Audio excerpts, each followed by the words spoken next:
This is exactly right.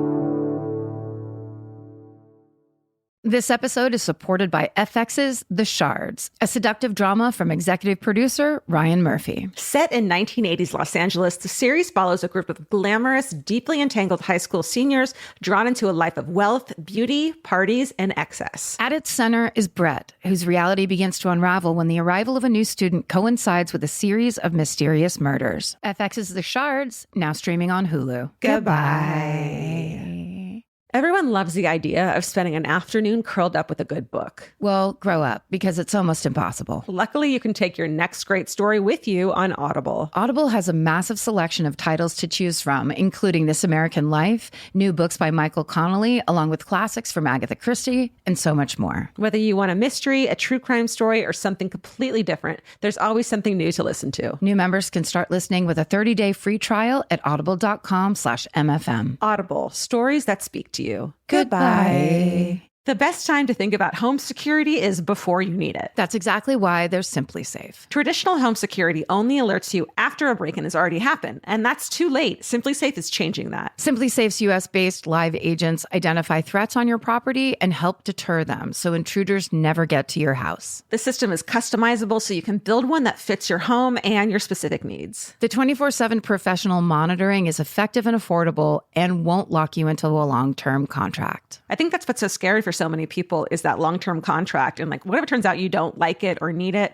but they don't have that because they know you'll like it and you'll know that you need it and feel so much safer when you have it. Like at this point in my life, I would never go without a security system on my house. I just feel safer with actually having Simply Safe around. There's a whole staff at Simply Safe that's waiting to talk to you and help you out. Right now, you can get 50% off your new system by visiting simplysafe.com/MFM. That's half off at simplysafe.com/MFM. There's no safe like Simply Safe. Goodbye. Hello. We have more exciting news from the world of Exactly Right. Yes, we are thrilled to finally tell you about our new limited true crime series, Infamous International, The Pink Panther Story. This is a true story of the world's most infamous jewel thieves. So in the early 2000s, the Pink Panthers planned and executed a series of theatrical smash and grab heists in cities like Dubai, London, and Monaco. They targeted high-end jewelry stores, making international headlines and most wanted lists. Every Thursday, host and former BBC correspondent Natalia Antalava interviews journalists, experts, and eyewitnesses to tell the spine-chilling story of this shadowy crime syndicate. So stay tuned after this episode with My Favorite Murder to hear the trailer for Infamous International, The Pink Panther Story. And then head to the Infamous International feed and click follow so you don't miss the 2-episode premiere on Thursday, September 14th. And if you like the trailer, remember you can support our newest show by leaving a review, and don't forget to click follow. And one more thing, you can listen early on Amazon Music or early and ad-free by subscribing to Wondery Plus in the Wondery app. Goodbye.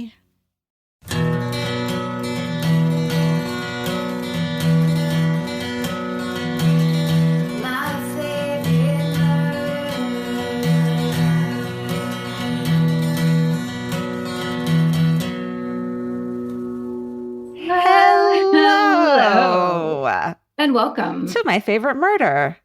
That's Georgia Hardstark. That's Karen Kilgariff. And we're here to podcast at you. All over you, at you, upon you, around you. Whatever area you need it to be in, we'll put it.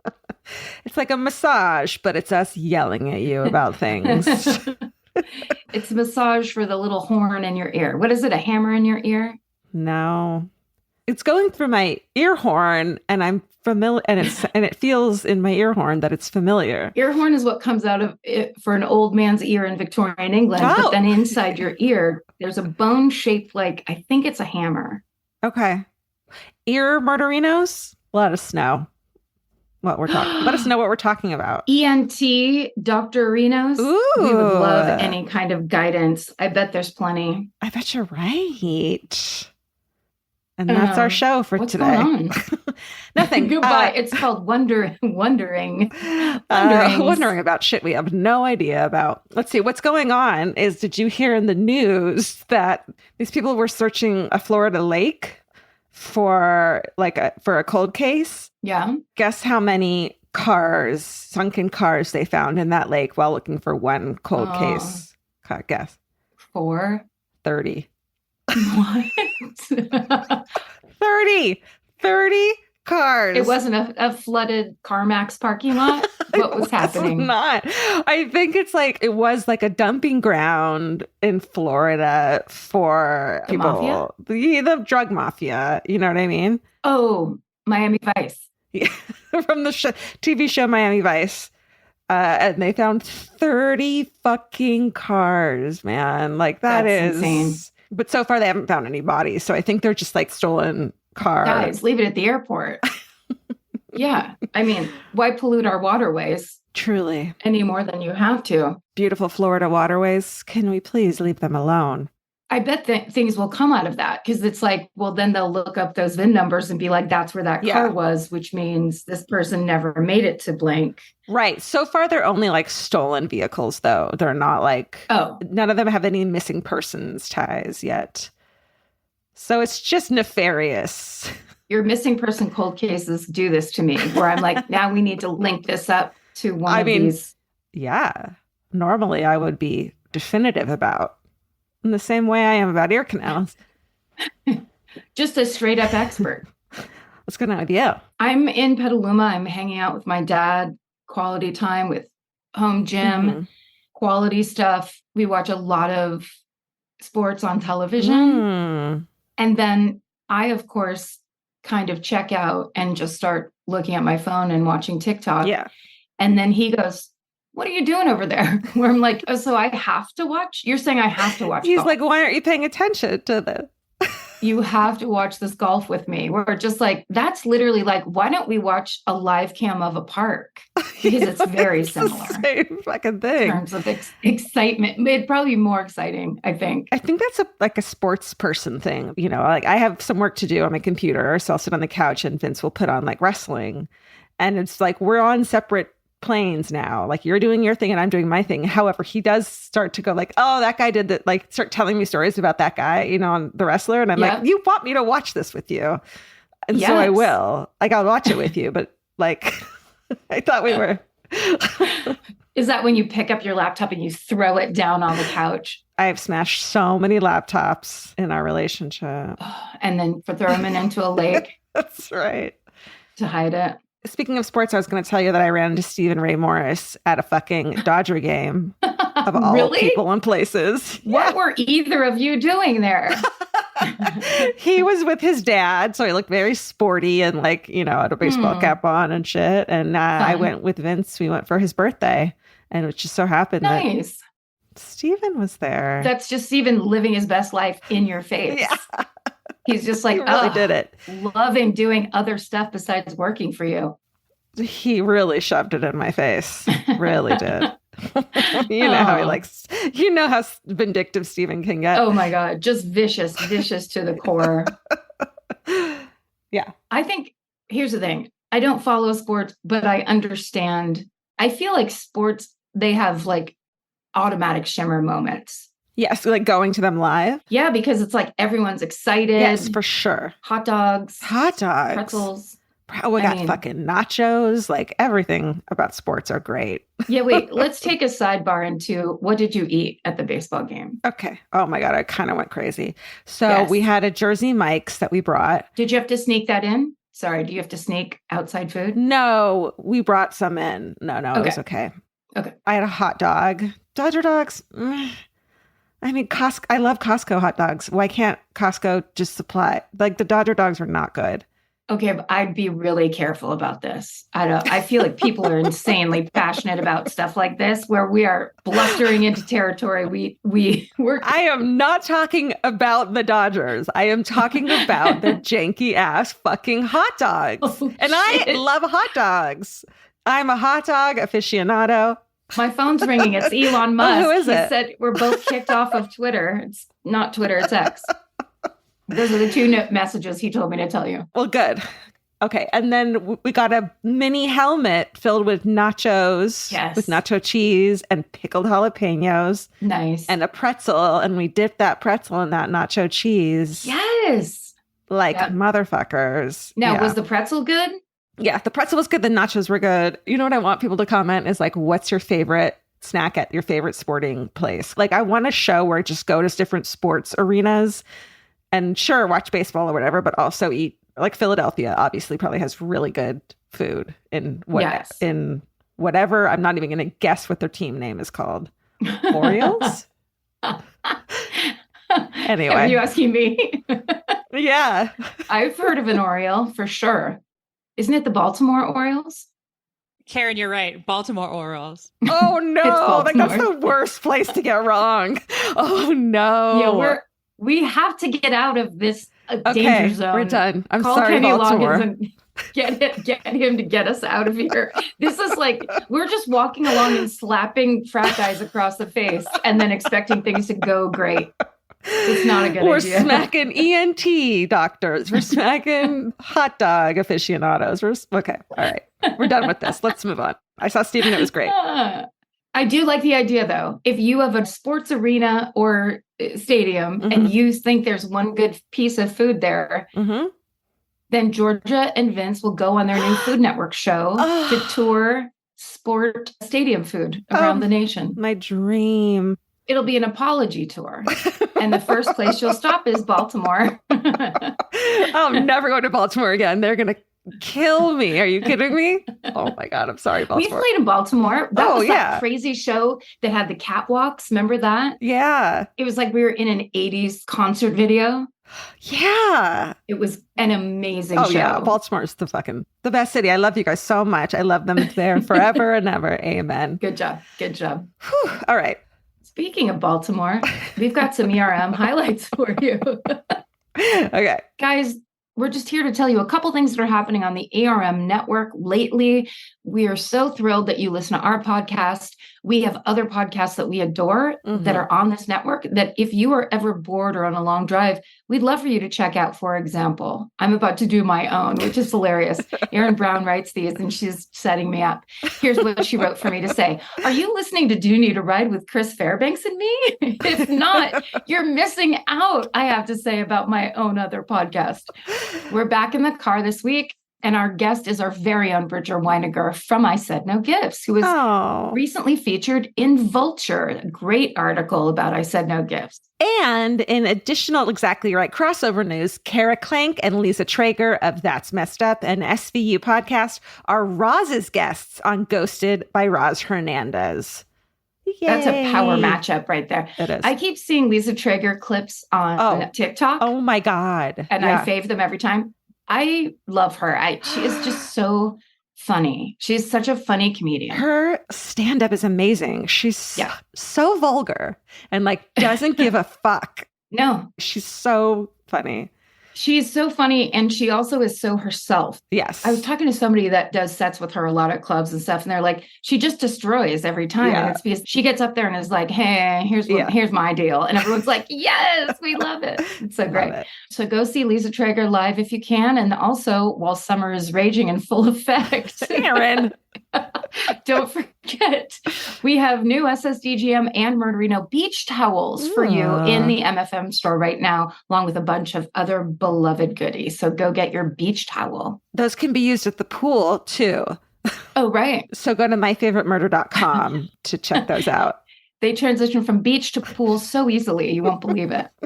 And finally, this is one more quick reminder to check out the trailer for Exactly Right's newest limited true crime series at the end of this episode. It's called Infamous International, The Pink Panthers Story, and it premieres on Thursday, September 14th. Please check that out. Please like, rate, review, subscribe, all the above. It's a great show. We're really excited about it. We're working with these amazing journalists, this awesome company that brought the story to us. So it's a very cool project, and we have been working on it for a long time. So we'd love for you guys to check it out. Yay. This podcast is brought to you by Squarespace. Every successful small business starts with someone saying, I wonder if people would actually buy this. Squarespace gives you everything you need to find out. From consultations to events and experiences, you can showcase your skills with a customizable website designed to attract clients and grow your business. With Squarespace's collection of cutting-edge design tools, anyone can build a beautiful, professional online presence that perfectly fits their brand or business. Get paid on time with professional invoices and online payments. Plus, Streamline your workflow with built-in appointment scheduling and email marketing tools. Head to squarespace.com/murder for a free trial. And when you're ready to launch, use offer code MURDER to save 10% off your first purchase of a website or domain. Goodbye. This episode is supported by FX's The Shards, a seductive drama from executive producer Ryan Murphy. Set in 1980s Los Angeles, the series follows a group of glamorous, deeply entangled high school seniors drawn into a life of wealth, beauty, parties, and excess. At its center is Brett, whose reality begins to unravel when the arrival of a new student coincides with a series of mysterious murders. FX's The Shards, now streaming on Hulu. Goodbye. In the summer, healthy habits are easy to keep until you leave the house. You walk out the door, and the next thing you know, you're barefoot and feral in a gas station candy aisle. That's why Kachava makes it easy to maintain your routines. Kachava is an all-in-one nutrition shake, and now it comes in new travel packs. Every packet gives you a simple shake with protein, fiber, vitamins and minerals, greens, probiotics, omegas, electrolytes, and more. They're easy to toss into a bag, easy to take on the road, and a simple way to stick with your normal wellness habits, even when your schedule changes. Man, that Kachava matcha in the individual packs is like my dream snack. It's exactly what I need and want in between the not great meals I'm eating for lunch and the snacks I would have had anyways that are terrible for me. This is something I feel like I'm treating myself when I take. You're treating yourself to vitamins, fiber, all these things that your body really wants and needs and kind of craves that it does seem like it takes a big effort to get. So now you're getting it all in one packet and in a little drink you like. Take your daily ritual with you. Go to Kachava.com and use code MFM for 15% off your first order. That's Kachava, KACHAVA.com, code MFM. Goodbye. And you're first, right? I am. I believe I am. Okay. I'm going to start this story by telling you a factoid that might surprise you. It definitely surprised me when I read it. In a couple of days, on August 29th, it's going to be the 18th anniversary of Hurricane Katrina. Oh, shit. 18th, almost 20 year. Yeah. So insane. And for those of us who were around in 2005, we all remember watching the news that day, just horrifying, just watching New Orleans be devastated. The destruction was historical, and its after effects, of course, piled on in the weeks that followed. It was heart-wrenching. It was infuriating. But today, I'm going to tell you a story that you may not have heard about. It's the story of New Orleans Charity Hospital and its almost 300 years of service to the city's residents, no matter how much money they had in their pockets. Wow. If you're from New Orleans, Charity needs no introduction. The hospital's massive Art Deco skyscraper was a fixture in the Crescent City. It was a place so meaningful to the people of New Orleans that some even called it Mother Charity. As New Orleans native John Johnston once told a documentary film crew, quote, "Charity Hospital gave birth to most of the citizens of New Orleans and gave life to many dying people here. She stood by our side. She was here when we came into the world. She was here when a lot of us left. If there's something to be called your mother, it was Charity Hospital. That's our mom." End quote. Wow, that's heavy. Yeah. So on August 29th, 2005, when Hurricane Katrina hit and the levees broke, the panic and the suffering and the chaos enveloped the city. But as the waters rose to Charity's emergency room doorstep, and even after the lights went out, the doctors, the nurses, and the hospital staff there remained as committed as ever to the people of New Orleans. This is the story of the final days of operation at Charity Hospital, New Orleans. Holy shit. Yeah. So sources used today are the book Charity by Jim Carrier, a Real Stories documentary titled America's Oldest Hospital Abandoned, and a 2005 Houston Chronicle article by journalist Tony Fremantle titled Trapped Hospital Workers Kept Most Patients Alive. And the rest of the sources are in our show notes. When Hurricane Katrina hit, Charity Hospital has been in operation for 269 years. Oh It's one of the oldest continuously operating hospitals on the continent, only rivaled by Bellevue Hospital in New York City. Charity was established in the 1700s, back when France still controlled Louisiana. Wow. Yeah. It was founded by a Frenchman named Jean-Louis, who allocated a large chunk of his modest estate in his will to creating a safety net hospital that would treat anyone regardless of whether they could pay. Just like absorb that for a second in today's privatized healthcare system that is ruining the lives of so many people. This country was established by this kind of charity and forward thinking, and we need to return to it. So throughout its existence, charity changed hands and buildings multiple times. But by the early 2000s, when our story takes place, it's part of the Louisiana State University system. Okay. And it never strays from its mission. And throughout the years, it continues to operate as a free hospital. There's a lot of French names in this story. And I did take French 1 and 2 in high school, but much like when this hospital was founded, it was in the 1700s. So I can't really speak for it anymore. So Peter W. says, quote, "Nobody asks you, can you pay? Do you have money?" That's something that we've never ascribed to. At a hospital. Yeah. Imagine that. Imagine. Canada. Yeah. Hey, Canada. So Charity Hospital even spawns a unique safety net medical system across Louisiana, with 9 additional public hospitals offering free services throughout the state. And they are at the time the only system of this kind in the entire United States. And unfortunately, and sad to say, they have all been privatized at this point. This system does not exist anymore. Yeah. So Charity Hospital provides some of the best healthcare in the country. Their physicians, nurses, residents, and medical staff basically have seen everything. You know, they treat so many people, and they're able to treat so many people. They've seen everything from the rarest diseases to the most gruesome injuries. Writer Jim Carrier says, quote, "For every death, there were 7 saves. So good was their record that the Secret Service designated Charity Hospital's trauma center for visiting presidents and popes." Whoa. Yeah. So behind the hospital's ER check-in desk, Charity has a motto written on the wall in gold lettering, and it says, quote, "Where the unusual occurs and miracles happen." That sounds like a fun place to work. Yeah. It sounds like it needs to be rebooted as a medical drama. And then also through that drama, it gets explained why privatized healthcare is ruining this country. Okay. That's just a speech my mom used to give every night at dinners, but I'll go into that later. Now, Charity's success rate isn't just chalked up to exposure and technique. It's also about the staff's dedication to the hospital, which holds a special place in their hearts. Dr. W. says, quote, 70% of the doctors that practice within the state of Louisiana came through the halls of Charity Hospital. 70%. We're committed to the care of our patients. That's the mission of the hospital, end quote.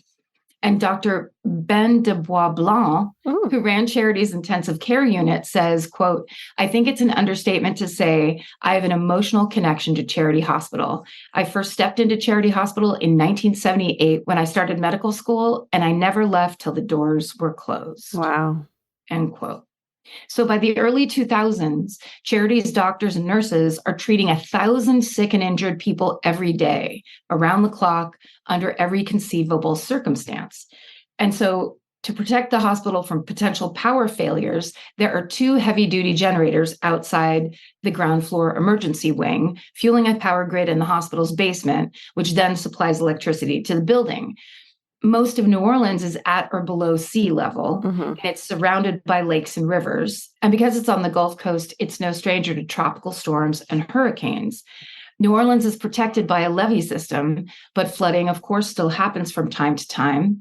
Dr. Norman E. McSwain Jr., a pioneering trauma surgeon at Charity, says, quote, "I've waded through waist-deep water several times. It's no big deal." The pump, right? Badass. The pumps take it out. People who live in low-lying areas have to put new carpet down every few years, but they get used to it. Damn. End quote. Dr. Norman McSwain Jr.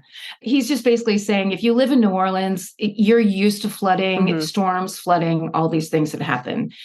But of course, in New Orleans, there's also the lingering fear about the big one, the storm that puts all the others to shame. And with human life at stake, Charity's medical staff knows they can't afford to leave anything to chance. Hospital leadership routinely begs the Louisiana state legislature for the money to move that power grid to a higher floor. but their requests are repeatedly denied. The trend at the State House is to cut charity's budget, which they do routinely, not to increase it. So each year, charity staff prepares for hurricane season the best it can. And in June of 2005, the hospital finds money in its coffers for 6 portable diesel generators, some extra medicine, and saline bags, and enough canned food to supply the entire hospital for several days. So that's basically their emergency setup, knowing that some storm will happen and just to be prepared. Yeah. So now it's the end of that summer. It's Saturday, August 27th, 2005, and a massive storm named Katrina has just moved through Southeast Florida as a Category 1 hurricane. But as it hits the Gulf of Mexico, where the water's warm, it gets stronger by the hour. So by 7 a.m. on Sunday, August 28th, Katrina is upgraded to a Category 5 storm with sustained winds of 175 miles per hour. Damn. And it's coming straight at New Orleans, with projections showing that it'll pass right over the city's historic French Quarter. And so the mayor of New Orleans announces a mandatory evacuation of the city. Around 1.2 million people leave New Orleans and the surrounding communities, but an estimated 100,000 stay behind either by choice or because they have no way to leave or no ability to leave. So 26,000 of these people will seek shelter at the Superdome, which is a story all unto itself, nightmare story, like horrible things that came out of that. But at the time when they set it up, it was a refuge and a last resort for a lot of people. And meanwhile, the staff at Charity Hospital, it's just business as usual for them. Before 8 a.m., there are already 500 patients checked in, totally unrelated to the impending storm. It's just business as usual for them. Yeah. And among many other cases, the staff at Charity is currently tending to gunshot wounds, mental health crises, strokes, spinal cord injuries, heart attack patients, and women in labor. So there are 1,000 staff members at Charity Hospital on site tending to these patients, and most of them have packed overnight bags. So they know Katrina's coming, they're prepared, they've gone through hurricanes before. So they all know they're just going to ride the storm out at the hospital. Right. No one has any idea how bad it'll be. And to the amusement of his colleagues, an orthopedic resident named Dwayne Belanger even brings a canoe to work. Oh. He, of course, becomes the butt of everyone's jokes because they all think he's overreacting. But Charity's staff is prepared. They've seen these kind of storms. They know what they can bring, and they're preparing to handle it no matter what. ICU nurse supervisor Henrietta Walton Nunes says, quote, "We had made up our minds that we came in here together and we were going to leave together.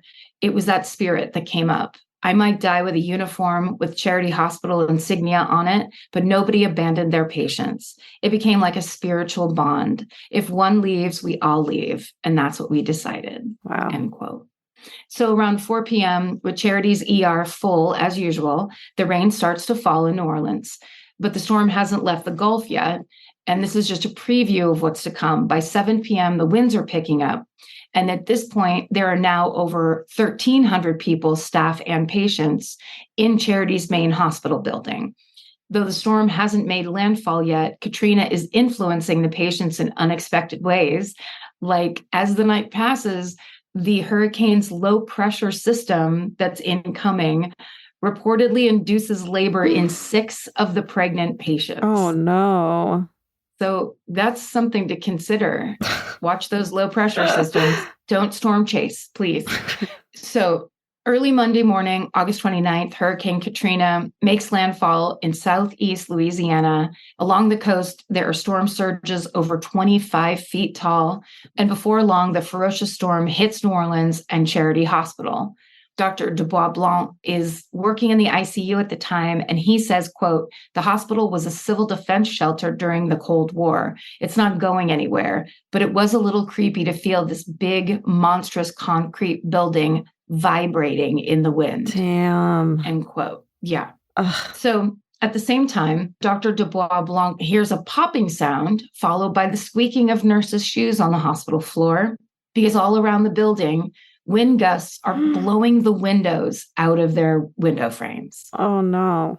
In some cases, they're falling out several stories down to the pavement, crashing glass all below. And in other cases, they're being blown inwards through hospital rooms, sending shards of glass everywhere. Holy shit. Yeah, right? I mean, that's when it goes from like, oh, this storm is crazy to the windows are blowing in. Yeah. So, of course, the nurses run and turn all occupied beds as far away from the windows as they possibly can. Over in the trauma wing, Dr. Nick Swain Jr. watches in horror as, quote, water blows sideways in big slats like Venetian blinds through the now empty window frames. Holy shit. And then the power goes out across New Orleans and inside Charity Hospital. So the rain's pouring down in sheets, the wind is howling through the hospital halls, and the collective heart of Charity skips a beat as it waits in the darkness. You're in a massive hospital with 1,300 people in it in pitch dark. No. And like in the middle of people giving birth and people in the middle of surgery and people on ventilators, babies in the NICU. Yeah. I mean, it's a hospital, but thankfully those generators kick in, the lights flick back on, monitors and machines start humming and beeping again. Everyone breathes a sigh of relief, but it will be short-lived because within hours, one of Charity's 2 backup generators is destroyed in the storm. And when it goes, the power's cut again to an entire wing of the hospital. An X-ray and operating suite, as well as rooms with ventilated patients, are instantly thrown back into darkness. And for patients on those ventilators, it's now a life or death situation. So the nurses run to those rooms with what are called AMBU bags, AMBU. You've seen them probably on Grey's Anatomy. They're the hand-operated breathing devices. So the patient has a mask on and it's connected to a squeezable bag. The nurses throw the masks on the critical respiratory patients. They create airflow. And many of the nurses will be sitting there squeezing those AMBU bags for days at a time. Wow. So elsewhere in Charity, staffers from every department are now desperately trying to restore power to the dark wing of the hospital. So even though the hospital has just bought the 6 portable generators in anticipation of hurricane season, they're still in storage, waiting to be set up and filled with diesel fuel. Yeah. Oh, no. I literally got to that part as I was typing. I was just like, oh, like just so rough. Yeah. Yeah. Okay. So a group of the strongest staffers, basically they go and they're lifting one of the generators. It's 500 pounds and they're lifting it up several flights of stairs. Holy shit. Up to that wing where the power's out. Yeah. So Dr. Dubois Blanc winds up connecting with 2 residents who are running around with an extension cord. And here's how he tells it. He says, quote, they literally ran a 12-gauge cord about 300 feet down the hallway, out the window, up to another floor, and plugged into, of all places, a Coke machine outlet on the other side of the hospital. And into that, we plugged ventilators using a surge protector, and then another surge protector plugged into that, and then another. We were running 7 or 8 ventilators off this one extension cord. The son of a bitch was hot. Holy shit. End quote. Like, did you ever watch Nurse Jackie? Just like the way hospitals run and the intensity, where it's like sometimes it's a little bit quiet and sometimes it's really intense and big things happen. Out of nowhere. Yeah. This is like you have that. And then on top of that, additional, like now it's 10 times harder. Yeah. Now it's 50 times harder. Now it's 100 times harder. Yeah. And then like, what are you going to do to solve it? Because you can't walk out. Yeah, know? That's right. That's right. Right. And they wouldn't walk out. Right. So that afternoon, the storm breaks in New Orleans. It's moving north of the city. There's a sense of peace and quiet. Even as the lights continue flickering throughout the hospital, at least the major part of the storm is over. But for the medical staff in the ICU, including Dr. Dubois Blanc and Henrietta Walton Nunez, one thing is obvious. Their sickest patients need to be evacuated to a less damaged facility as soon as possible.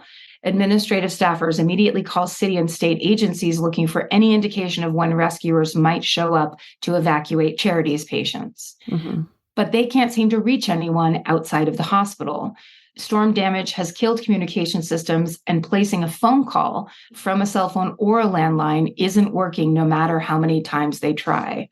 Then one staffer announces he has a receiver and a ham radio, but they still can't connect with any government agencies. But the receiver does come in handy. Between it and a few hand crank radios from the hospital's emergency supply kit, the staff starts getting news updates about what's happening out in the rest of the world. Throughout the building, teams are huddled around these radios, clinging to every word, and what they're hearing is terrifying. The power is out for millions. People's homes have been wiped off their foundations. Many people are stranded, and worse. Now everyone is worried about their own homes and families, not just the crises that they're facing there at the hospital.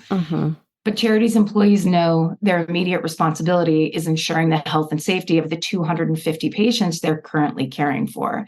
Not one employee leaves the hospital. Not one. Wow. That's incredible. It's amazing. Instead, the staff vows to stick by their patients until emergency responders can take every one of them to safety. So for now, the staff goes back to providing care as usual. But as this day turns to night, there's still no word or plan for an evacuation. So now it's Tuesday, August 30th. And before the sun rises, the power goes off throughout the entire hospital. Every heart monitor, incubator, dialysis machine, ventilator stops working. Oh my God. Yeah. And along with them, the air conditioner, the plumbing, and the running water go out because they're also connected to that power grid. So in total darkness, nurses go back to bagging ventilated patients, never taking breaks unless someone can take over for them. In the neonatal ICU, which is called the NICU, nurses have to pull premature babies out of their incubators and cradle them in their arms to keep them warm. Oh my God. By this point, the storm has passed and there's no more rain or wind. So everyone's expecting the power to kick back on any minute, but it doesn't. And so staffers armed with flashlights go down into the hospital's basement to see what's going on, and they make a chilling discovery. The basement is completely flooded. The cafeteria and the morgue are both underwater, and so is their electrical grid. That same one that Charity's leadership had tried to get moved to a higher floor, and they were denied that funding. So everyone's baffled. Why would the hospital be flooding now? Katrina has already passed. So again, staffers search the dark hallways. They go back to those radios only to hear more devastating news. New Orleans levees have burst. So while the staff had been working through the night, billions of gallons of water has been pouring into the bowl-shaped city. And when the sun rises, all of the staff looks outside and what they see is apocalyptic. The city's underwater. The hospital looks like it's set in the middle of a debris-filled lake. Jesus. And now newscasters are reporting that the floodwaters could rise another 8 feet. Oh my God. Yeah. So the situation goes from dire to catastrophic. And the staff knows they have to get Charity's most vulnerable patients to another facility as soon as possible. And then a hospital administrator finally gets word that FEMA is preparing to evacuate Charity's patients. But there's genuine worry that the water is going to keep rising all the way up to the first floor emergency unit. And dozens of ER patients have to be moved to a higher floor in the hospital immediately. So hour by hour, as floodwater slowly swirls upwards, the doctors and nurses scramble to set up an improvised emergency room in a second floor auditorium. So now all available staffers start moving patients out of the ER and upstairs. And for those patients who can't walk, staff members strap them onto spine boards. And when they run out of spine boards, they strap them onto broken off tabletops and they move them one by one up the pitch black stairwells. Oh my God, that sounds so terrifying. It's like legit apocalyptic. Yes. And kind of like, this is a job that's hard enough. Yeah. So then it's like, if something happens and you're like, oh, well, you just have to go up, but you have to go up in the dark and with water everywhere. So you're running around trying to make sure that people are okay in this wing and that wing. While if you're anywhere near the ground floor, you're either walking on water or like slippery floor. Totally. For this already worn out staff, this move is extremely stressful and of course, physically exhausting. When the second floor auditorium is at capacity, staffers and patients keep climbing all the way up to the ICUs that are on the 6th and 12th floors. Oh my God. So, as the doctors and nurses care for the rest of the patients without electricity, they're forced to make difficult decisions. Over in the NICU, for example, there are 2 extremely premature babies who require both incubation and breathing support, neither of which are available in the power outage. Neonatologist Dr. Brian Barkmeyer, who is caring for these babies, knows that they have to get to a functional hospital as soon as possible or they'll die. So Dr. Barkmeyer finds the staffer with the access to the ham radio, and he sends out a signal. And miraculously, this time, he connects with a team of firemen who are set up on the nearby Interstate 10, which is elevated. So it's a part of this interstate that's above the floodwater. So if the charity staff can get these babies to the interstate, the firemen are standing by ready to bring them to a more stable hospital. But the problem is, charity's surrounded by waist-deep water. But then Dr. Barkmeyer remembers that canoe that resident Dwayne Belanger brought in ahead of the storm. I forgot about the canoe. No longer a joke. Now it's a lifeline for little tiny babies. This is all about improv. They're like yes-anding Yes. this fucking disaster. It's crazy. And they're doing it like separate from how they feel, separate from what they're worried about with their own personal lives. Like they're separated from their families. That part of it must have been absolutely horrible. Yeah. They have to stay and they have to like basically dig in. And it's like now they have to treat their patients like their families. Yeah. It's so rough. And this idea that like, I wonder if the resident Dwayne Belanger was joking when he brought that canoe in. I wonder what he was really thinking. Yeah. Dr. Barkmeyer rushes down the slick hallways, covered now with discarded latex gloves, syringes, water bottles, until he finds the resident Belanger, and he explains what has to happen to keep these infants alive. So Dwayne and 2 other residents, Alan Butler and Michael Cox, immediately sign on for this challenge. The 4 of them grab the canoe and the infants, carry them downstairs, swing open the emergency room entrance door, and they place the canoe in the floodwater, which has now reached the ER ramp. And the 3 residents step in. Damn. Dr. Barkmeyer decides that the babies have to be carried one by one, which is very smart. Like, very smart. I don't know if that would have struck me at the time. Yeah. He hands off the first child who has a breathing tube in her throat. And he says, quote, make sure the tube stays in place, squeeze the bag about once a second, hard enough to make her chest rise. Keep the child pink. Keep her pink. Oh my God. Oh my God. End quote. Oh my God. I mean, also, these are resident doctors. They're just, you know, this is how basically they're cutting their teeth on becoming doctors. Right. It's incredible. And it's so brave that they volunteered to do it and they're in it. Yeah. Here's the good news. The mission is successful. Both of these babies live and make it to a stable hospital. And this day is filled with many of these highs. Stories of quick thinking, lives saved, set against extreme lows. The worst of which was around noon that same day. Louisiana Governor Kathleen Blanco's voice comes through those portable radios saying that New Orleans Charity Hospital has been successfully evacuated. No. Yeah. And they're like, don't look like it. They're in total disbelief, right? Obviously, there's been a huge communication error. There's a serious problem.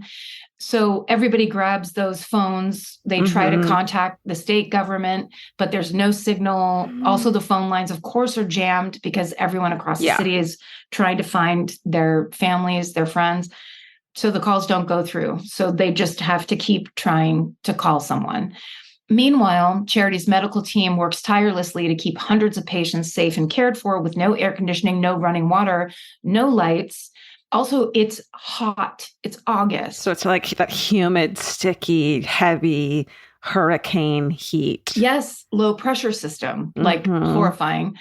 Also, the doctors and nurses can't wash their hands. Oh, fuck. Yeah. The toilets aren't flushing. Oh, shit. It's worst case scenario, Henrietta Walton Nunez says that, quote, at that point, it was the basic needs, making sure that patients were clean, giving them water, keeping them fed as best as possible, and surviving. But it was getting kind of hairy because most of the nurses had been working around the clock with no breaks. We had to kick it into survival mode, end quote. So the doctors are fanning patients who are on the verge of heat stroke. Nurses are emptying overflowing toilets. Anyone who can is bagging ventilated patients. Groups of staffers are still hauling the 5 remaining 500-pound diesel-powered generators up as many as 12 flights of stairs to the ICU. I mean, that's that kind of thing where, when like big guys are always bummed because they're the people that everyone asks to help them move. I could do a ventilation bag. I'll do that for a while. It's like, no. Go back to carrying that 500-pound block. Yeah. And I bet it wasn't just like nurses and doctors and like that. It was like all the staff probably, Oh, everybody. Everybody. Yes, yeah. Everybody. Because there's, what is that? Orderlies. There's so many people that work at hospitals that make it go. Janitors, yes, kitchen staff. Yeah. At the same time, other employees are roving the flooded streets in Dwayne's canoe, looking for abandoned cars to siphon gas for those generators. It's all exhausting work. The staff are saving the bottled water for the patients. They're forced to hydrate themselves with IVs. Oh, fuck. So by Tuesday night, everyone's physically and emotionally exhausted. Of course, they're also dehydrated. They're also overheated. Many staffers choose to sleep on the roof of the hospital that night, hoping just to catch a slight breeze. They're wrapped in hazardous waste bags that are serving as impromptu sleeping bags. And they're clinging to the hope that tomorrow someone will come to help them. So by Wednesday, August 31st, the reality is setting in that amid the chaos of Hurricane Katrina, Charity Hospital has fallen through the cracks. No one's coming to evacuate them, and patients are starting to die. Dr. Dubois Blanc remembers sitting in the ICU with his team. He says, quote, we came to the conclusion that if we were going to get out, we were going to have to get ourselves out, end quote. They have to do everything. They have to keep everybody alive, figure out how to escape. It's insane. So in certain wards of the hospital, staff members and patients start using spare bed sheets to write SOS messages, and they start hanging them from the building's broken windows. So this was the thing that I remember most from watching Katrina footage, like on CNN, which was people on the roofs of their own homes hanging signs that say, somebody's bedridden inside, like the kind of help they needed. That's how long people were stranded. Yeah. You really only saw that on the news. The idea that a huge hospital in that city was doing the exact same thing is like mind-boggling to me. Yeah. They had one sign hanging out the window that said 1,000 plus people and sick babies on the sign. God. In bold, colorful lettering. Yeah. Everybody's still trying to place outgoing calls, only now they're not trying to call any government agencies. Now they're trying to reach members of the media. Oh, yeah. And by some miracle, an ICU resident named Jeff Williams gets a hold of CNN. He explains to them what's really going on at Charity Hospital. And that day, Wolf Blitzer interviews him. And Williams tells the world, quote, we have not been able to evacuate almost anyone. We have at least 42 critical patients as of early this morning. A couple have died and a couple of people have gotten worse, end quote. Damn. So now, and thank God he was able to do that because there were people watching. And amongst those watching is a man named Richard Zuschlag, who is the CEO of a large Louisiana-based ambulance company. And he immediately offers helicopters to help evacuate. And at the same time, there's a company called HCA, which runs Tulane's Hospital. And Tulane's Hospital is only about 2 blocks away. And so that company contacts Charity's team and lets them know that they can use their helipad. They're currently doing air evacuations out of Tulane Hospital. They just have to get to Tulane Hospital. Oh, geez. Right. So they basically now the staff has to get their critical patients to Tulane Hospital. And one canoe isn't going to do the job. So Staffers sprint to the ER ramp and they flag down passing boats. Remember how they were like people actually going through with like small boats to try to rescue the people that were on their roofs and whatever. Yeah. So some staffers flagged down some boats, and many of them belonged to the Louisiana Department of Wildlife and Fisheries. Wow. Because they had been rescuing stranded people. So starting with the most critical patients, doctors and nurses once again strap these people onto spine boards, restrain their arms, tape their medical records to their chests. Whoa. Then they carry each patient down those dark stairwells. Now they're going down. I think it'd be easier to carry someone up Yeah. than how easy it would be to be going to, I think, I don't know. And also it's pitch black. Dr. McSwain remembers, quote, one cardiac patient was on a pump that weighed 500 pounds and had 2 feet of tubing. We had to carry him down 5 flights without separating them by 2 feet in the dark. Oh my fucking God. End quote. So now it's like that one is almost a combination of the generator challenge and the ICU challenge combined. It's beyond. It's like superhuman what they were doing. So once they make it to the ER ramp, patients are gently placed on boats accompanied by members of the hospital's medical team. For the dozen or so babies that need to be evacuated, nurses carry them 2 at a time, 1 in each arm. From here, the boats move through New Orleans' flooded streets down to Tulane Hospital, where waiting medical staff carefully lift them back onto dry land and carry them up several more flights of stairs to the rooftop helipad, where Dr. Dubois Blanc and his staff have now set up an impromptu ICU. They continue to treat patients as they wait for available helicopters. So these trips to Tulane are harrowing. At one point, Dr. Dubois Blanc manages to wave down a National Guard truck that is one of those like amphibious ones that can drive through deep floodwater. He loads a sick patient inside and they set out toward Tulane, but on the way, the patient stops breathing. So thinking fast, the doctor stabs a hole in the man's chest to relieve the air pressure. He would later say, quote, right there in the back of that truck in those floodwaters, we stuck a big old tube in the side of his chest. We had the wherewithal to bring surgical supplies with us, but we forgot the sedation, the analgesics, and the anesthetics. Good night. End quote, right? As painful as it was, and I'm sure as nightmarish, this treatment saved that patient's life. Oh my fucking God. So that night, Dr. Dubois Blanc and his team head back to Charity Hospital, and inside they're greeted by groups of staffers trying to console each other with jokes and stories and sing-alongs. They're just whatever it takes. All around the hospital, medical teams continue working in insane circumstances. Just before midnight, a team of 2 doctors perform an emergency C-section on a pregnant patient. One doctor holding a flashlight while the other cuts into the woman's body. The baby and the mother both survive. Oh my God. Like C-sections are fucking dicey. Everything on. That's right. When everything's up and running. In the best circumstances when everyone has washed their hands. Oh my God. That's the thing I can't get over is like that they were in the least sterile. Thank you. Sterile circumstances. It's just horrifying. I'm sure they were incredibly horrified compared to what they're used to dealing with. Doctors continue escorting patients from Charity to Tulane until 1 a.m. on Friday morning when there are no critical patients left in Charity Hospital.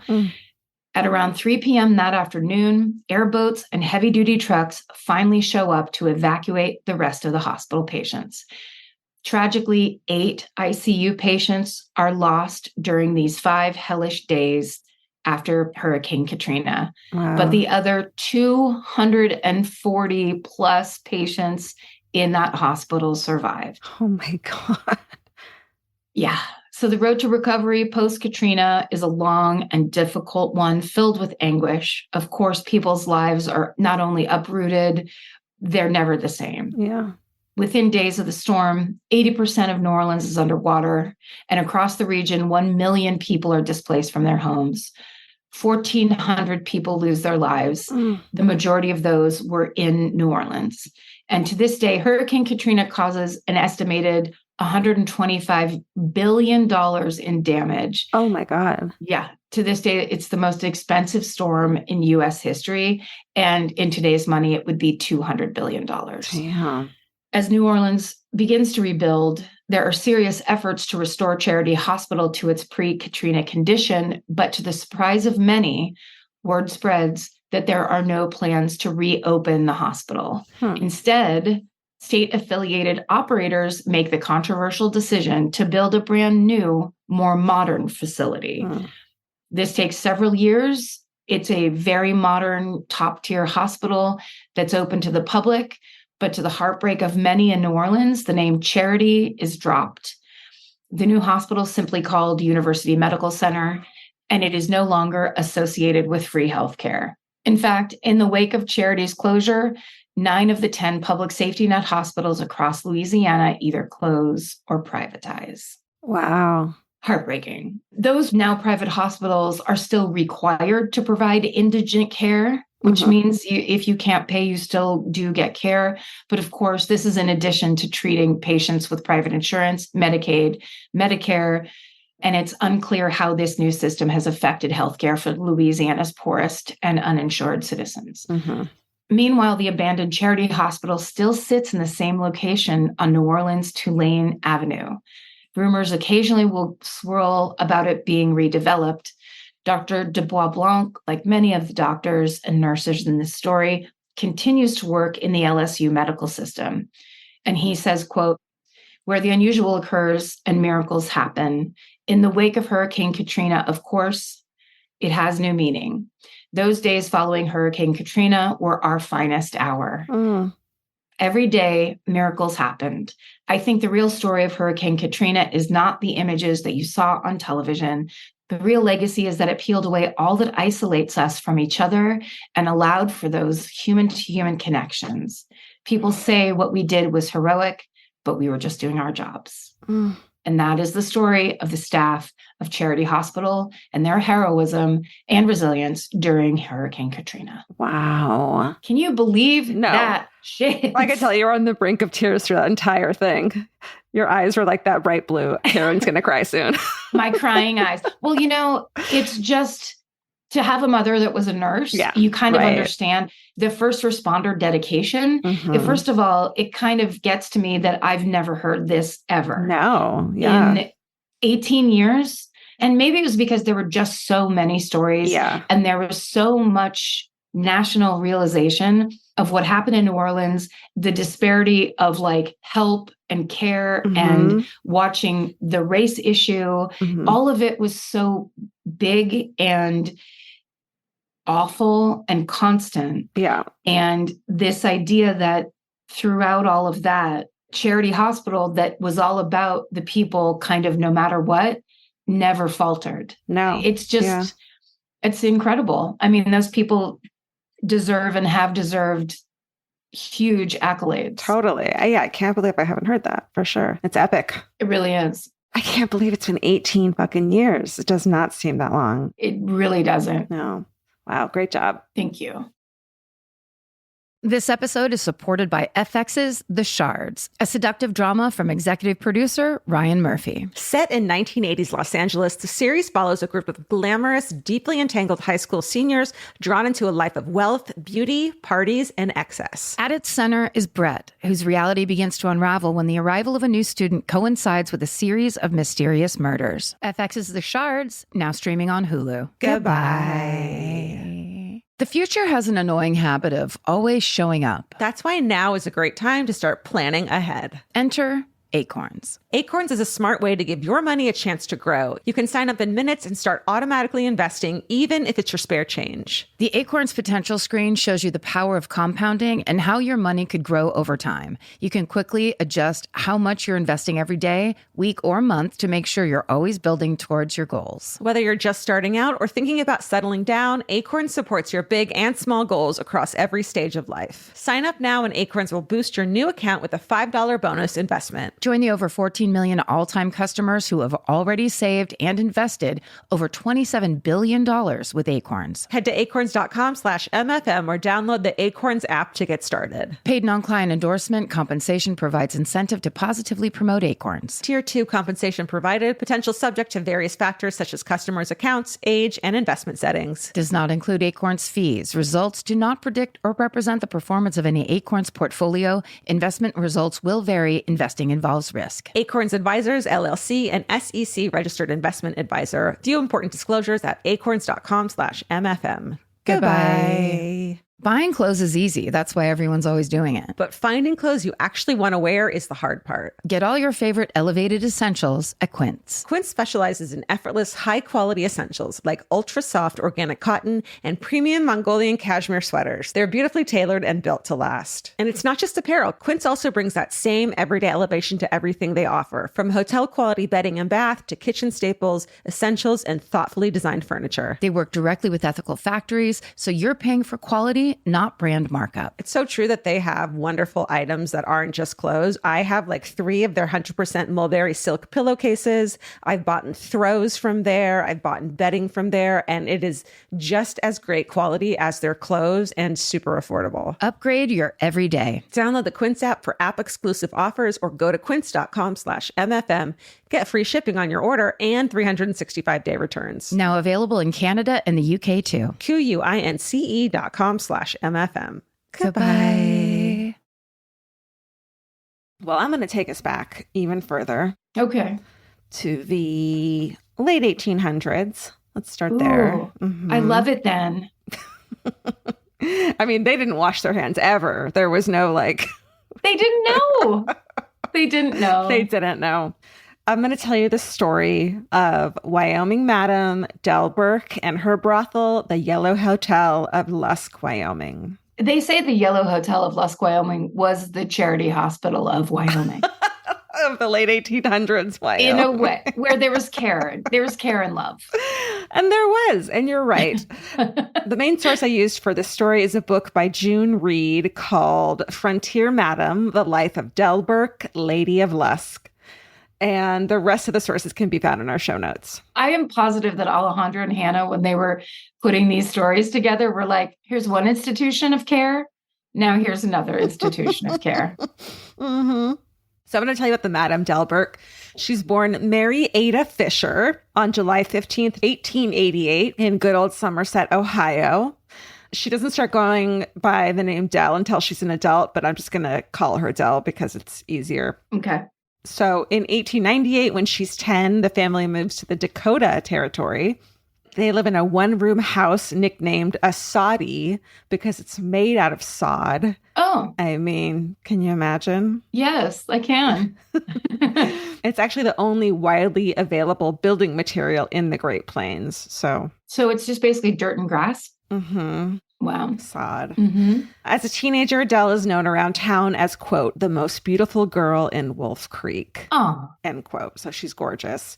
She gets engaged at 16, but for reasons we don't know, the wedding never happens. Then at 17, she gets engaged again, and this time it works out. She marries a man named Stephen Law in November of 1905. Stephen's 24 years old and a freight conductor for the Great Northern Railway. I think we have to imagine in our minds that Stephen Law looks like Stephen Ray Morris, just because We do. the mustache. Yes, and he's on a freight conductor. Woo woo. You know, Stephen would totally woo woo. He would love that. Yeah, except... However, this is where he differs from Stephen. Oh. We don't know much about the circumstances, but Dell will later say that he was violent. So. Oh, that's not. Yeah. Okay. Not Stephen. Enough of that. Enough of that. Also, multiple accounts say that Stephen, who is Canadian, has a low opinion of American women and tells Dell about this often. So, we do know that in early 1910, now 22-year-old Dell was living with Stephen and his sister in North Dakota. But by the end of the year, she writes to her family, who she still, keeps in touch with, that Stephen's dead, she says. Oh. Stephen is not actually dead, Okay. but this was easier to explain than a divorce. I can relate.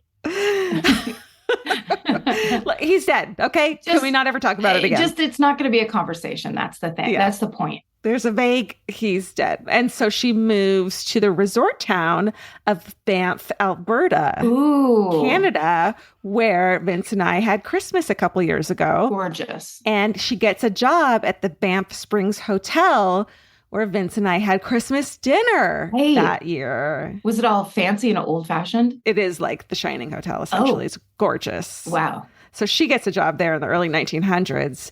It looks like a fairy tale castle. It's in the Canadian Rockies. And it was popular at the time with wealthy tourists looking to relax. And they'd hang out at the Sulphur Springs, which we also did. Very lovely touristy town. Nice. One day, Stephen tracks Dell down at the hotel and he instigates an ugly confrontation. But Dell's boss protects her, calls the sheriff. And she tells the sheriff that she and Stephen had divorced and that Stephen used to hit her. And the sheriff steps the fuck in, sends Stephen away. We never hear from him again. So, wow. Yeah. So something happened there. You know what? It's that they were in Canada. Yeah. Yeah. This is a classy country. Yeah. So in the aftermath of the incident, Dell becomes close with the sheriff and his wife and their son, Willie, who is about her age. Problem is, Willie starts to crush hard on Dell. She's not that into it. He asks her to marry him a couple times, and she starts to worry that being the sheriff's son, her saying no all the time is going to be an ish. And so she starts to work on an exit strategy to now get the fuck out of Banff because she's being harassed by a boy. Yeah. So working in the dining room, Dell has heard her wealthy customers talking about Alaska and the gold rush there. And so Dell, being practical, wants to make more money than she can as a waitress. And she also knows her career options are very limited where she is. And she knows that in areas where lots of men congregate, jobs for women abound.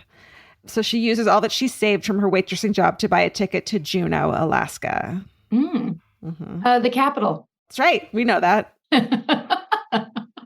Gold has been discovered near Juneau in the late 1880s, and the city has 2 mines which attract men. They're mostly single and on their own. So Dell, who is now 24 years old, spends only a year in Alaska, but she makes about 10 grand that year working as a dance hall girl. It's considered adjacent to sex work, but it's just dancing. Oh. And 10 grand in that time is worth about, in today's money, $310,010. She makes $300,000 a year? In a year. Girl, yes. In the 1 year she's there dancing. Who cares what they say? I mean, truly. Yeah. Yeah. Fuck yeah. Do your thing. Do your dance. So one of Dell's friends from Alaska has settled in Butte, Montana, which is a copper boom town. So Dell and that friend, her name's Bessie, both get jobs in one of the well-regarded high-end brothels in that town. So they later from Alaska to Butte, Montana. Business is really good there until 1917 when Montana is about to start enforcing prohibition. Oh, yeah. Yeah. So she's an avid reader. She stays on top of the news. She's like, I know what's going on. Let's get the fuck out of here. So she and Bessie look for somewhere more tolerant, and they find the oil towns of Casper, Wyoming. So in 1918, Dell is now 30 years old. She and Bessie settle in Lusk, Wyoming.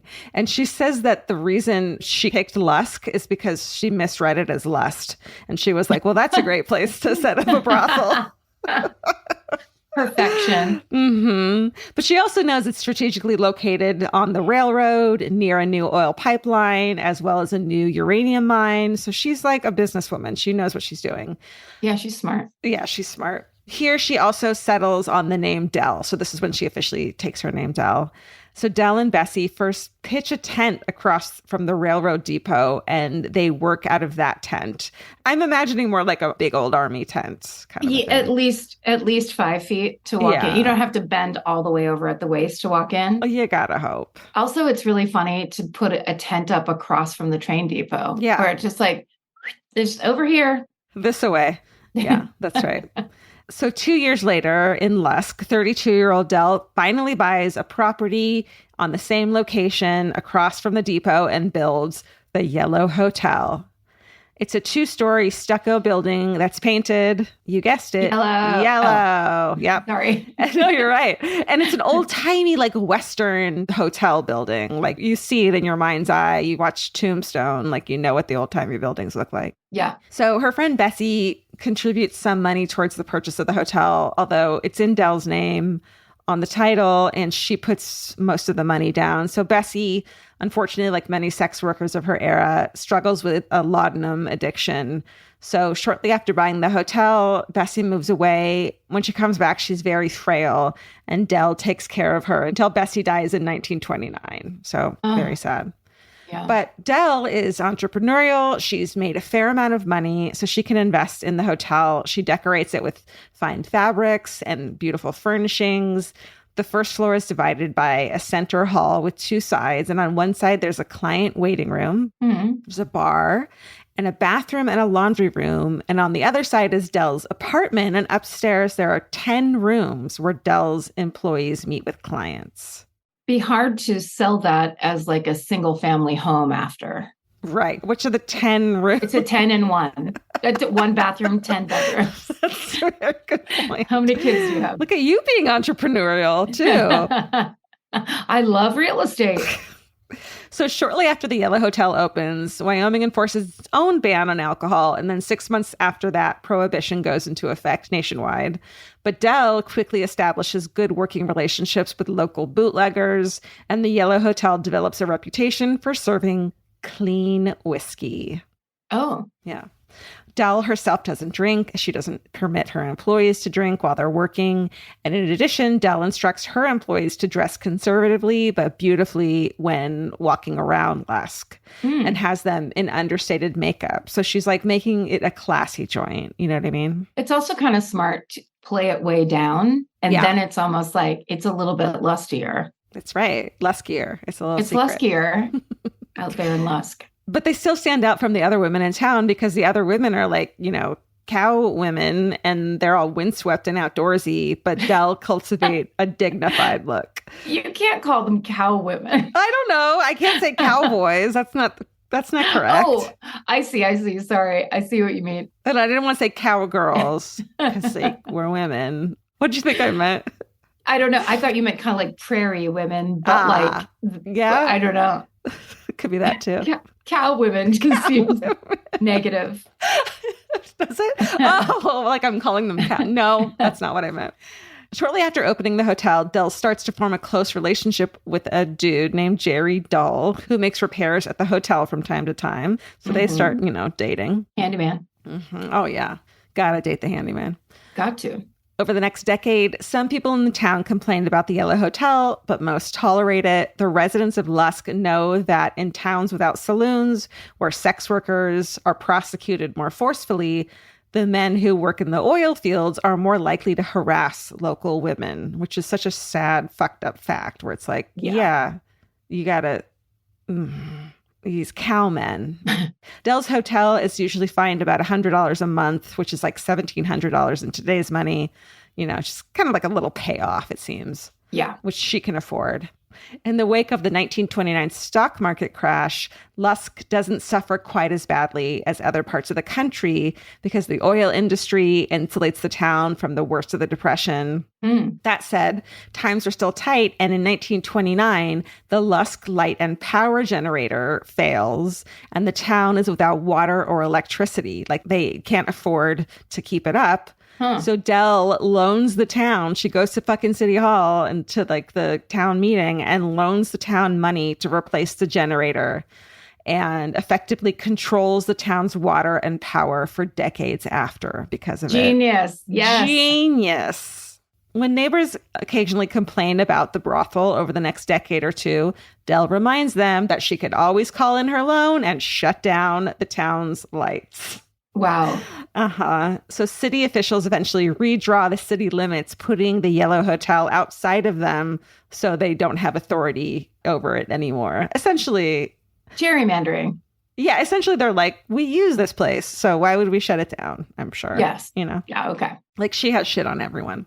Yeah. In 1933, Prohibition ends, and this ushers in the golden age of the Yellow Hotel. Authorities no longer bother Dell. Everything's legal, what she's doing, and they also don't want Dell to turn the lights off. Outside the hotel, it's still the Depression. People are suffering. Dell helps in whatever way she can. The town sees an influx of transient men looking for work, and Dell employs several of them on odd jobs around the hotel, and she feeds hungry men from the hotel's kitchen. So she's a fucking community leader. She's great. When Dell walks around town, she usually walks by herself or with her Pekingese dog. That's like her fucking thing. Which is the second story in a row that has had Pekingese dogs. Oh, that's right. Isn't that weird? Yes, that's right. Mm-hmm. They're a very popular breed. Yes. So she doesn't speak to anyone unless spoken to first. She knows that like she can't be like, hey, Dave, when he's with his wife or whatever, right? Like then it'll be known. She's in church waving back to the different people that she's, Hey, smart. Pastor, what's up? Hey, what's up? So when she hires a new employee, what she does is she has that employee take the dog out for a walk so that everyone knows this is the new girl in town. Mm-hmm. Like, come to the hotel because we got a new girl in town. Genius. Yeah. And then in the 1940s, the oil boom had initially been fading, but then World War II creates increased demand for fuel. A new air base nearby brings in a steady stream of customers. I mean, this chick is fucking killing it. Yeah. Like, she's becoming one of the wealthiest women in Wyoming. Also, I really love how she kind of like tried a bunch of stuff, pivoted, was like, this doesn't work. She made a mistake, the lust mistake that actually then insulated her from what almost the entire rest of the country went through. But she was lucky enough to be in like a rich area, a place that was insulated from that horrible, like everyone losing everything. Like there's prohibition. So many bars go bust because of that. There's the Great Depression. There's the war. There's the this, that. And she's fucking fine. Yeah. It's pretty amazing. It's great. After the war, renewed demand for oil and the post-war economy keeps the Yellow Hotel busy as well. Then the Korean War begins, and those two military bases rev up again, bringing even more business to the Yellow Hotel. Like this chick has got luck. She got her spot. It's like she got a spot in Vegas or something, but that's right. Lusk. So by now the hotel is well known across the state, and Dell herself is also well known. While in person she's quiet and discreet, she is an entrepreneur and she widely advertises with highway billboards. Let's say Dell Burke's Hotel. So like she's a known person as well. Other similar brothels have been shut down, so some people feel a bit proud to have this piece of the Old West still around. Yeah. Because it's the 1950s at this point, and this is from like the early 1900s, and it's kind of like historical, right? Yeah. Yeah. Other people, of course, are less supportive.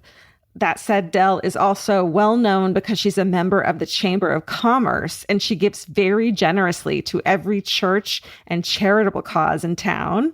That's right. Paper those MFers. Give them what they want, money. Mm-hmm. Every year she pays for several students' college tuition as well. Yeah. Smart. That's right. So Dell also invests in real estate and stocks and invests in a few other businesses in Lusk. She is by this point very wealthy. So she has to keep a low profile in town because it's, modest, low profile city. But when she and her fucking hot handyman boyfriend, Jerry, travel and she makes frequent trips to Cheyenne and Denver, she actually keeps a supply of beautiful, rich clothing and fur coats to wear while she's out of town where she can actually show off. So she's like into the finer things. She's very fucking aware that no one wants to see her showing off in Lusk. And so she takes her fucking arm candy, gets out of town and dresses up. And then she just goes for it in Denver. Yes. That's right. Denver. Yes. So in 1955, she suffers a blow when her hot handyman boyfriend, Jerry, dies of a heart attack while driving his car, sadly. Mm-hmm. She's now in her 60s, and she's always remained in touch with her family. At this point, they call her Marie. They come to visit her at her ranch that's outside of town. They just think Aunt Marie owns a really successful hotel. They have no idea she's a madam, which I fucking love. In the 70s, all of the booms have died down. Lusk's population has gone from 10,000 in the 30s and 40s to about 1,400. Oh. Which is a bummer. Most of Dell's business now comes from tourists who come during elk and antelope hunting season, and from cowboys who come from South Dakota, Nebraska, and other parts of Wyoming. So by 1978, Dell is turning fucking 90. Oh. She's finally winding down the business after 60 years in operation. Wow. In 1979, she slips on an icy sidewalk, breaks her hip. She closes the hotel for good and moves into an assisted living facility. When she's first assigned to a room, her roommate fucking clutches her pearls and is horrified to learn that she'll be bunking with the famous Dell Burke, owner of the Yellow Hotel. What kind of a true asshole do you have to be? Where it's like, you will have stories every night until you pass over. That's right. Make a friend. And that's why a different woman gladly moves in with Dell. Oh, great. She's like, over here, please. Yep. Come sit by me. On another occasion, a volunteer stops by Dell's room and asks if she'd like to read the Bible. And Dell tells her, quote, "Get the hell out of my room and turn the TV on as you leave." So she's our best friend. Yes. At this point, hospital workers have to call in Dell's family to come help take care of her. And this is when they all find out that Aunt Marie is the famous Dell Burke.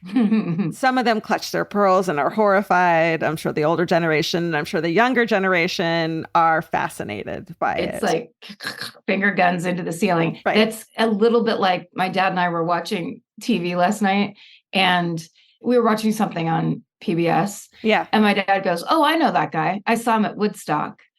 And I go, What? You went to Woodstock? And he goes, "Hell no."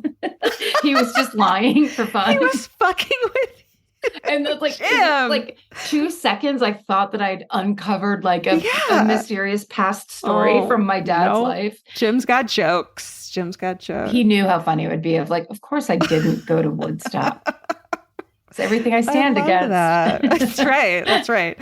So Dell dies of natural causes in 1981 at the age of 93. And it said she dies as one of the wealthiest women in Wyoming. Yes. Yes. The Yellow Hotel is so widely known in the region. And here's a tidbit of trivia that fascinates me and will fascinate you. 3,000 people came to Lusk for the estate sale of the Yellow Hotel. Can you imagine what was in I have that? a couple pieces of information. Oh. First of all, that's twice the town's population that came to her like, on the estate sale. No one was ready. No one was ready. No. The room keys each go for around $150. Yeah, they do. And that's in the beginning of the 80s. A metal ashtray with a saucy picture on it goes for more than $400. And like everyone, just so you know, you go to estate sales for deals. Like this is expensive. You would not pay that at a normal estate sale. Right. The internal bell system, which sex workers would use to signal that they were ready for a new client, sells for $850. Wow.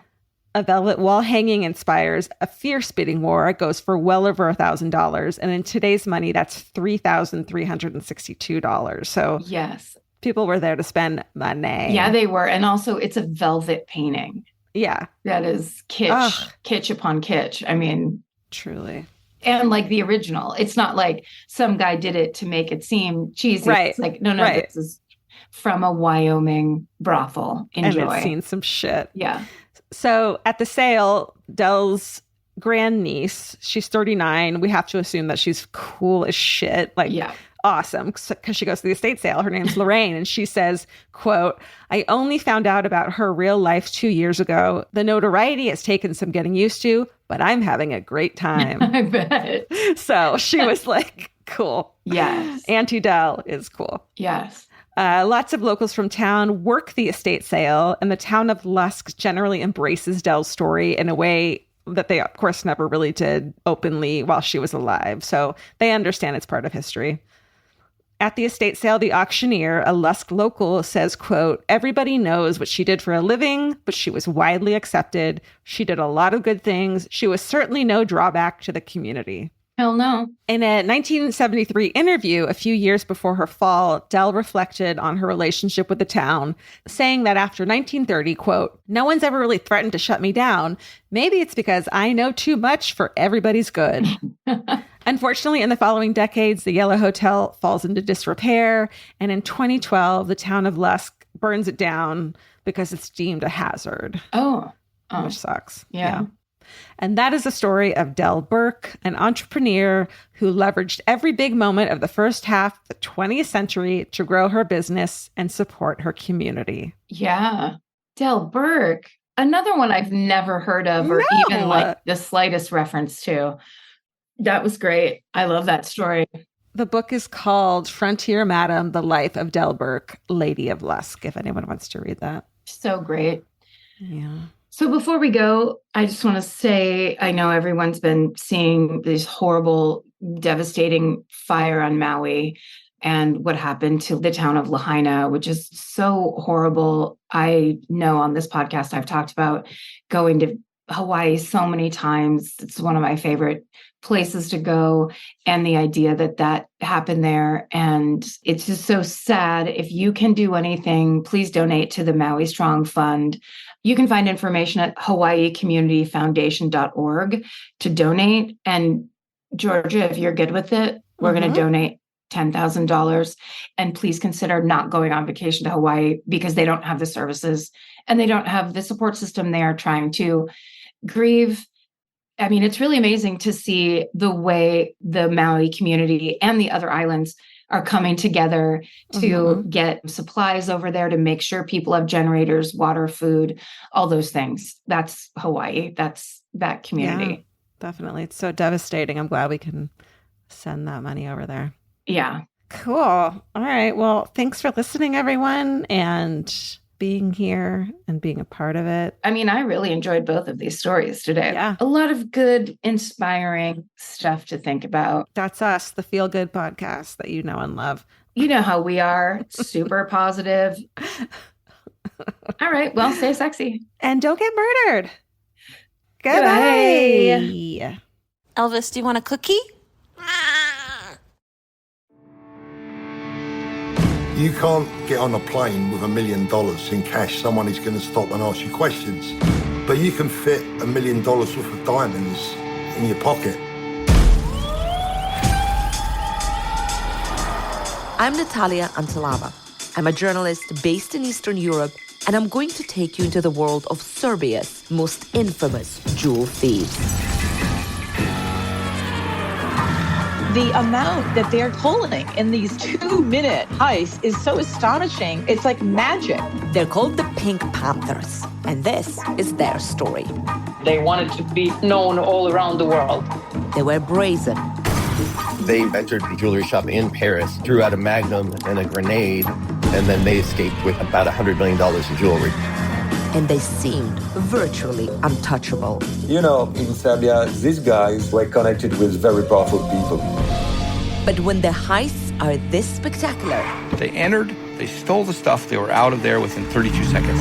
And there is this much money. If you got a 10-carat flawless diamond, basically you're talking about $1 million stone. So they break the window like this, and they have taken a necklace. It was maybe 3 million. It's very, very smart. Someone's bound to come after you. He did a couple of heists, one of them pretty spectacular, but he didn't have the reason to believe that someone would want to kill him in Serbia. From Exactly Right Media, a Best Case Studios production. So destiny of one good Pink Panther is a lot of money, a lot of fast money, prison 100% for sure.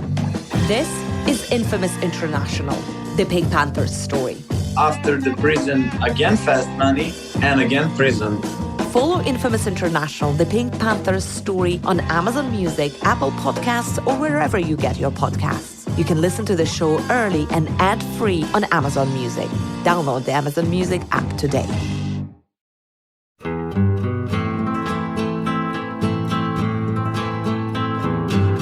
This has been an Exactly Right production. Our senior producer is Alejandra Keck. Our managing producer is Hannah Kyle Creighton. Our editor is Aristotle Acevedo. This episode was mixed by Liana Squillace. Our researchers are Maren McClashin and Allie Elkin. Email your hometowns to myfavoritemurder@gmail.com. Follow the show on Instagram and Facebook at myfavoritemurder and Twitter at myfavemurder. Goodbye. The best time to think about home security is before you need it. That's exactly why there's Simply Safe. Traditional home security only alerts you after a break-in has already happened, and that's too late. Simply Safe is changing that. Simply Safe's US-based live agents identify threats on your property and help deter them so intruders never get to your house. The system is customizable so you can build one that fits your home and your specific needs. The 24/7 professional monitoring is effective and affordable and won't lock you into a long-term contract. I think that's what's so scary for so many people is that long-term contract. And like, what if it turns out you don't like it or need it, but they don't have that because they know you'll like it and you'll know that you need it and feel so much safer when you have it. Like at this point in my life, I would never go without a security system on my house. I just feel safer with actually having Simply Safe around. There's a whole staff at Simply Safe that's waiting to talk to you and help you out. Right now, you can get 50% off your new system by visiting simplysafe.com/MFM. That's half off at simplysafe.com/MFM. There's no safe like Simply Safe. Goodbye. The kids are back in school. Now it's your turn to head back to the beach. During Cheap Caribbean's Back to Beach sale, save $200 site-wide on vacation packages of 4 nights or more with code 200BEACH. Trade school drop-offs for beach walks, lunch boxes for beach bars, and your daily routine for adults-only relaxation. Use code 200BEACH and get more beach for less money. Book your beach vacay today at cheapcaribbean.com. Goodbye. Hey. Capture your favorite summer feeling with Pandora Jewelry. Discover a collection inspired by the sunshine, freedom, and moments that make the season unforgettable. From sun-kissed metals to personalized pieces ready to be engraved with your summer mantra. Each design moves with you from beach days to golden nights and every memory in between. Shop Pandora Jewelry's new summer collection in-store or online at pandora.net and let your summer unfold. Goodbye.